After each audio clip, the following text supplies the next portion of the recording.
En complément, certainement qu'il y a quand même une chose qui est primordiale, c'est que quand on se promène sur un pâturage, on n'est pas chez soi, mais on est chez les bovins. Quand vous arrivez dans une zone où il y a des bovins, il y a 3 zones. La zone neutre, c'est-à-dire vous pouvez vous balader, il n'y en a pas une qui lève la tête, elle continue à brouter, elle continue à dormir, elle continue à ruminer. Ça, c'est la zone neutre. Après, si vous continuez à vous rapprocher, vous en aurez une qui va lever la tête, qui va arrêter son activité. Là, c'est la zone d'observation. Si vous continuez à marcher vers le troupeau, vous allez à un moment donné arriver à une zone de sécurité. Cette zone de sécurité, tout le monde l'a. Et quand vous pénétrez dans la zone de sécurité, il va se passer quelque chose. Et ce quelque chose, ce n'est pas forcément quelque chose d'agréable parce que la vache se sent agressée et il va y avoir une réaction. Fondamentalement, les bovins ont 5 caractéristiques, si vous voulez, dont 2 ou 3 doivent être connues. C'est une proie, c'est un animal de fuite et c'est un animal de troupeau.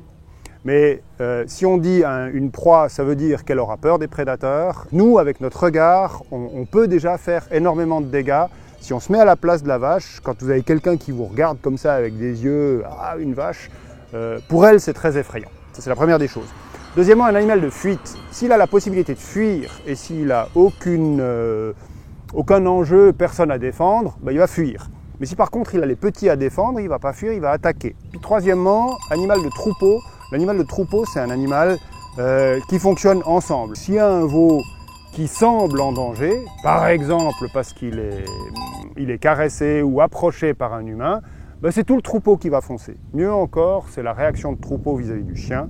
Là, c'est tout le troupeau qui va attaquer.